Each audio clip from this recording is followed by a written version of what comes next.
Hello dear students. Today we see about the Newlands octaves. Tradition प्रमाणे या heading मध्ये सुद्धा Newlands is the name of scientist and octaves is the discovery. तुम्ही आतापर्यंत observe केलं असेल की कुठल्याही सायंटिस्टने जो काही शोध लावला असेल, जी काही त्याची डिस्कवरी असेल ती त्याच्या नावावर रजिस्टर झालेली आहे. So that's why Newlands octaves. So Newland is the second scientist which drew the classification of elements. First scientist कोणता होता? Dobereiner. So second scientist is the Newland. So न्यूलँडने सुद्धा काय केलं की स्टार्टिंग पासून एलिमेंटच्या प्रॉपर्टीज या स्टडी केल्या. न्यूलँडने सुद्धा सर्व प्रॉपर्टीजचा एलिमेंटच्या सर्व गुणधर्मांचा स्टडी केला. त्याला सुद्धा असं आढळून आलं मीन्स तुम्ही म्हणाल मॅम डोबेरायनरने असं प्रूव्ह केलं होतं की ॲटॉमिक मास ही एलिमेंटची इम्पॉर्टंट प्रॉपर्टी आहे, बट तरी सुद्धा त्याने पुन्हा स्वतः स्टडी केला अँड टोटल प्रॉपर्टीजमध्ये कोणती प्रॉपर्टी इम्पॉर्टंट आहे असं त्यांनी कन्क्लूड केलं.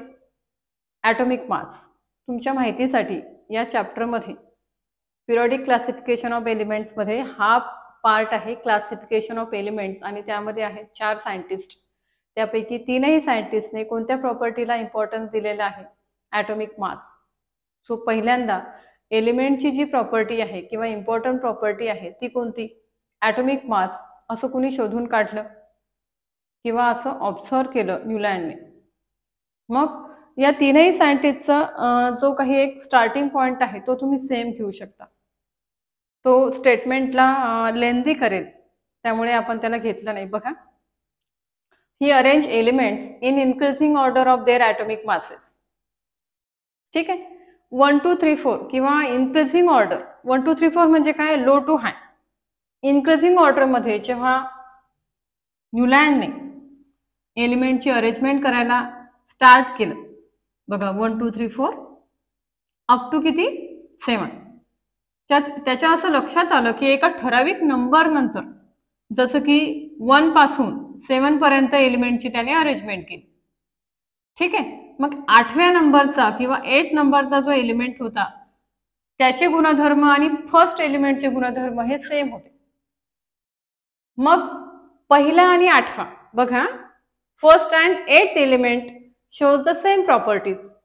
म्हणून ज्या एलिमेंटच्या प्रॉपर्टीज ह्या सारख्या आहेत त्यांना त्याने एकमेकांच्या बिलो लिहिलं. म्हणजेच पुन्हा बघा 1 2 3 4 5 6 7 असे एलिमेंट त्याने अरेंज केले 7 पर्यंत.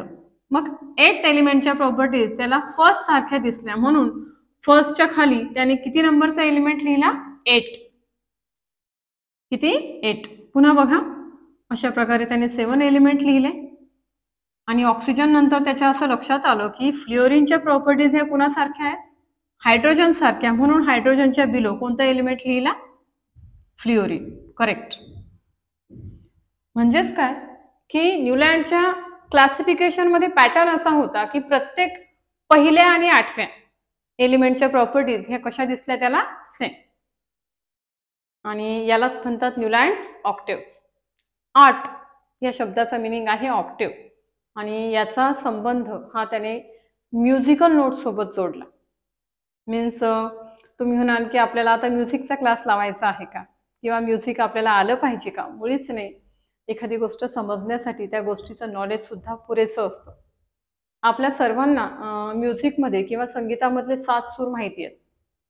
कोणते आहेत ते? सारे गम पधनी. सारे गम पधनी हे झाले 7 सूर. 7 नोट्स. नोट्स मीन्स सूर. त्यात जेव्हा आपण एक मिळवला आणखी तेव्हा ते होतात 8 सूर म्हणजेच ऑक्टेव्स किंवा अष्टक. पुन्हा बघा सारे गम पधनी हे झाले 7.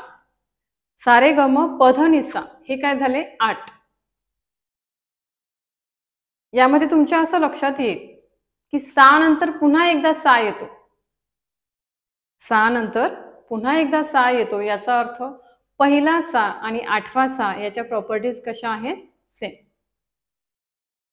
आणि म्हणूनच 8व्या एलिमेंटच्या किंवा फर्स्ट एलिमेंटच्या अँड 8th एलिमेंटच्या प्रॉपर्टीज सिमिलर आहेत असं न्यूलँडचं मत होतं आणि त्यानुसार त्याने काय केलं? क्लासिफिकेशन.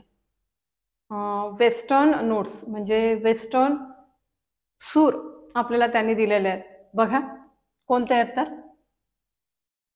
डो रे मी फा सोल ला टी हे अगदी सारे गम पधनी सारखेच आहेत.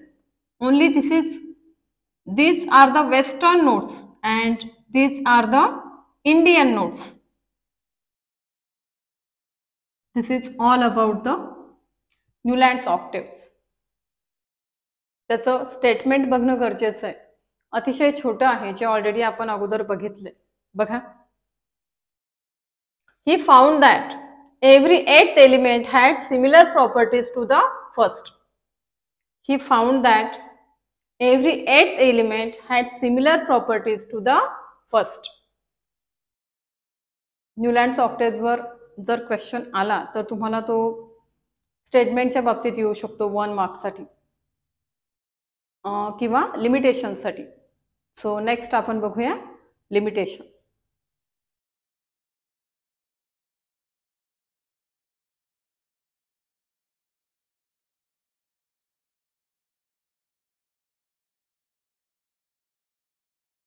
So let's understand the example of the Newland's octaves. आपण बघितलं की न्यूलँडने एलिमेंटची अरेंजमेंट केली in increasing order of their atomic masses आणि त्यामध्ये त्याने अरेंज करत असताना 7 एलिमेंट लिहिले. For example hydrogen, lithium, beryllium, boron, carbon, nitrogen, oxygen. हे 7 एलिमेंट झाल्यानंतर 8व्या एलिमेंटच्या आणि पहिल्या एलिमेंटच्या प्रॉपर्टीज त्याला सिमिलर वाटल्या. त्यामुळे हायड्रोजनच्या बिलो त्याने कोण लिहिला? फ्लोरीन. म्हणजे उभ्या रेषेमध्ये किंवा व्हर्टिकली जर आपण पाहिलं, व्हर्टिकली उभ्या रेषेमध्ये जे एलिमेंट राहतील त्यांच्या प्रॉपर्टीज कशा राहतील? सेम. पुन्हा बघा, 8th element, first element, similar properties, that is fluorine, hydrogen, sodium, lithium also show the similar properties, magnesium, beryllium also show the similar properties. तुम्ही म्हणाल मॅम हे 2 एलिमेंट का बरं सेम प्रॉपर्टीज दाखवतील? तुम्ही जर बघितलं तर बेरिलियम पासून हा एलिमेंट 8व्या नंबरवर येतो. 1 2 3 4 5 6 7. पुन्हा बघा 1 2 3 4 5 6 7 8. म्हणजे फर्स्ट एलिमेंटला कन्सिडर करून आणि म्हणून या 2 एलिमेंटच्या प्रॉपर्टीज कशा आहेत? सेम. ॲक्च्युली हे एलिमेंट लक्षात ठेवण्यासाठी सुद्धा तुम्ही कोडवर्डची हेल्प घेऊ शकता. विदाऊट कोडवर्ड तुमच्या लक्षात इझिली राहत असेल. माझा असा एक्सपिरियन्स आहे की जेही स्टुडंटला हा व्हिडिओ बघितल्यानंतर नक्कीच आठवेल की जेही स्टुडंट बऱ्याच वेळेला असं म्हणतात की मॅम विदाऊट कोडवर्ड आम्हाला इझिली लक्षात राहतं, तर त्यांना काही कालांतराने म्हणूयात की ते एलिमेंट किंवा तो पॉईंट आठवत नाही. अनेक चांगल्या सवयी आपण लावून घेतो स्वतःला. स्टुडंट्सने स्वतःला कोडवर्डची, ट्रिक्सची, लॉजिकची सवय लावणं अतिशय गरजेचं आहे जर स्टडीचा किंवा व्हास्ट सिलेबसचा भार कमी करायचा असेल तर.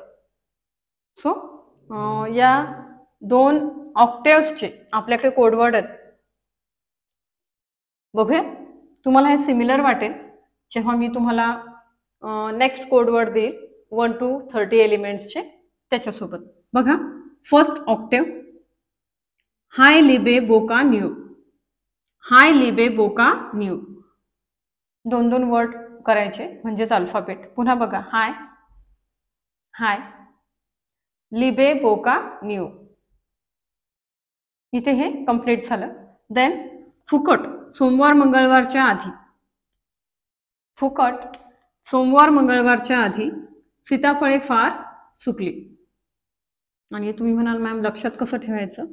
हा एच, ली एल आय, बे बी, बो बी, का सी, नी N, O O, like that.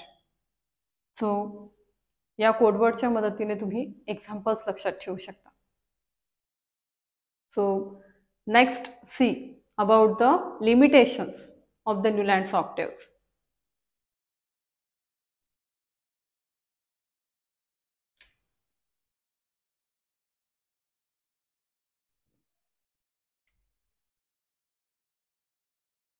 So let's see the limitations of the Newland's octaves. लिमिटेशनचा मीनिंग आहे मिस्टेक्स लॅकुनाज असा अर्थ आपण त्याचा घेऊ शकतो. आणि न्यूलँड्सने त्याच्या पिरियडिक टेबलमध्ये किंवा न्यूलँडच्या लिमिटेशनची संख्या आहे 5. So you have to learn the 5 points. So which is the first point is the Newland's law is applicable only up to the calcium. कॅल्शियमचा सिम्बॉल आहे Ca आणि यासाठी आपल्याला हे लक्षात घेणं गरजेचं आहे की न्यूलँड्सच्या टाइमला किती एलिमेंटची डिस्कवरी ही झालेली होती. So at the time of Newland how many elements become discovered? 56 elements become discovered.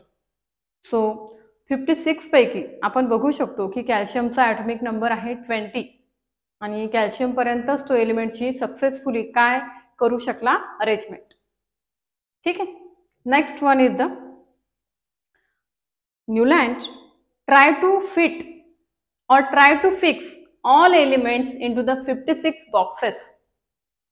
न्यूलँडने एक असा आपण ज्याला म्हणू शकतो की अप्रॉक्सिमेट एक टेबल किंवा लिमिट ठरवून दिली होती की यामध्ये मला आता हे एलिमेंट्स फिक्स करायचे आहेत. आपण एखाद्या वेळेला असं म्हणू शकतो की सपोज एखाद्या क्लासमध्ये मुलांची संख्या तितकी बसवायचीच आहे, भलेही ते मुलं कम्फर्टली बसू शकतील किंवा नाही. For example as a fun म्हणून हे एक्झाम्पल तुम्ही घेऊ शकता की एखाद्या वेळेला एखादा प्रोग्राम असेल तर त्यावेळेला एका बेंचवर जितके अकोमोडेट झालेले असतात, फॉर एक्झाम्पल 2 स्टुडंट, त्यापेक्षा जास्त स्टुडंट बसवले जातात संख्या ॲडजस्ट करण्यासाठी. तसेच एलिमेंटची संख्या ॲडजस्ट करण्यासाठी न्यूलँडने एक क्रायटेरिया फिक्स ठेवला होता, that is 56 boxes, that is 7 into 8. ही त्याची मिस्टेक होती. So what is the next mistake or limitation of the Newland? He place 2 elements in some boxes. बेटा कुठल्याही किंवा मॅटरच्या प्रॉपर्टीनुसार सबस्टन्स ऑक्युपाइज स्पेस और मॅटर ऑक्युपाइज स्पेस. मीन्स काय की जिथे काहीच नाही आहे, एम्प्टी स्पेस म्हणूयात आपण, त्या ठिकाणी काही ना काही आहे, that is matter. So what is that? Answer सांगा. That is the air. Means air सुद्धा मॅटर आहे आणि मॅटर सुद्धा स्पेस ऑक्युपाय करते. सांगण्याचा मुद्दा हा की प्रत्येक बॉक्सला त्याने सेपरेट प्लेस द्यायला हवं होतं किंवा एका बॉक्समध्ये एकच एलिमेंट असायला हवा होता, त्याऐवजी एका बॉक्समध्ये त्याने आपण जसं म्हटलं ॲडजस्टमेंट करण्यासाठी एका बॉक्समध्ये एकापेक्षा जास्त एलिमेंट लिहिले. ठीक आहे. Next one is that is 4 number. Under the same note elements did not show same properties and vice versa. Vice व्हर्साचा मिनिंग होतो च्या विरुद्ध, अपोजिट. हेच वाक्य अपोजिट लिहिण्यासाठी हा वर्ड आहे व्हाईस व्हर्सा, म्हणजेच च्या अपोजिट, च्या विरुद्ध.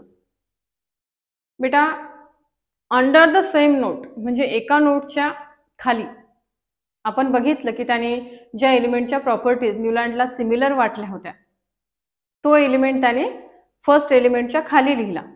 ठीक आहे. याचा अर्थ काय की व्हर्टिकल किंवा उभ्या रेषेमध्ये जे एलिमेंट आपल्याला दिसतील त्यांच्या प्रॉपर्टीज ह्या कशा असायला पाहिजे? सेम. मीन्स काय? Under the same note element should show और must show the same properties. But तसं झालं नाही.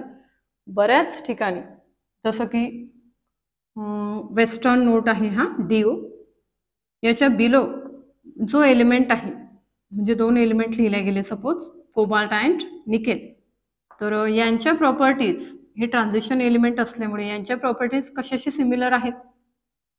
Iron that is ferrous. तरी सुद्धा हे वेगवेगळ्या नोटमध्ये आहे.